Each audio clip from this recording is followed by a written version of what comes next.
Jesus feeds 4,000. About this time another large crowd had gathered, and the people ran out of food again.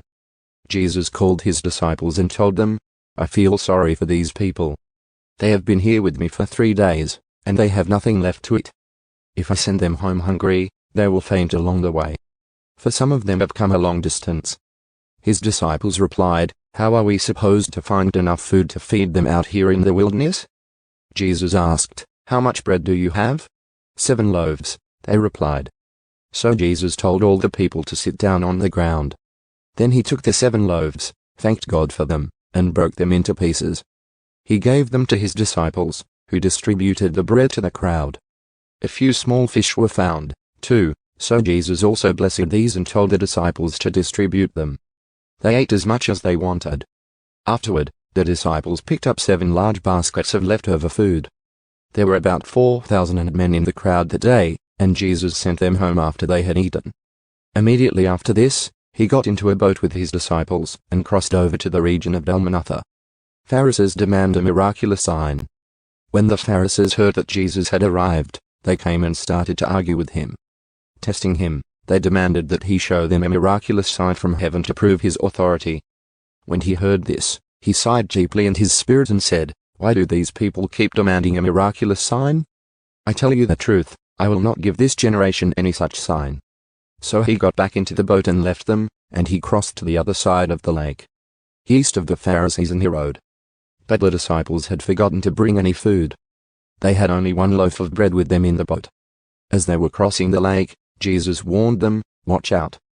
Beware of the yeast of the Pharisees and of Herod." At this they began to argue with each other, because they hadn't brought any bread. Jesus knew what they were saying, so he said, "Why are you arguing about having no bread? Don't you know or understand even yet? Are your hearts too hard to take it in? You have eyes, can't you see? You have ears, can't you hear? Don't you remember anything at all? When I fed the 5,000 with 5 loaves of bread, how many baskets of leftovers did you pick up afterward?" 12, they said. "And when I fed the 4,000 with 7 loaves, how many large baskets of leftovers did you pick up?" 7, they said. "Don't you understand yet?" he asked them.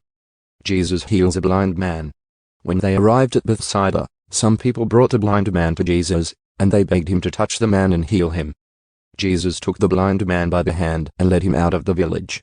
Then, spitting on the man's eyes, he laid his hands on him and asked, "Can you see anything now?" The man looked around. "Yes," he said, "I see people, but I can't see them very clearly. They look like trees walking around." Then Jesus placed his hands on the man's eyes again, and his eyes were opened. His sight was completely restored, and he could see everything clearly. Jesus sent him away, saying, "Don't go back into the village on your way home." Peter's declaration about Jesus. Jesus and his disciples left Galilee and went up to the villages near Caesarea Philippi. As they were walking along, he asked them, "Who do people say I am?" "Well," they replied, "some say John the Baptist, some say Elijah, and others say you are one of the other prophets." Then he asked them, "But who do you say I am?" Peter replied, "You are the Messiah." But Jesus warned them not to tell anyone about him. Jesus predicts his death. Then Jesus began to tell them that the Son of Man must suffer many terrible things and be rejected by the elders, the leading priests, and the teachers of religious law. He would be killed, but 3 days later he would rise from the dead.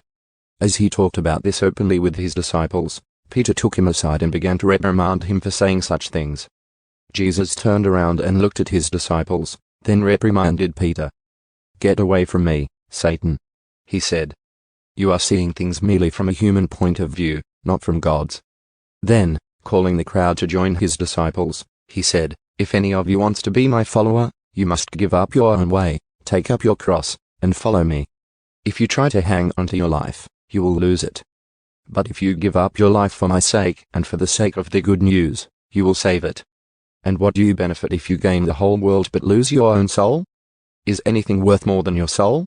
If anyone is ashamed of me and my message in these adulterous and sinful days, the Son of Man will be ashamed of that person when he returns in the glory of his Father with the holy angels."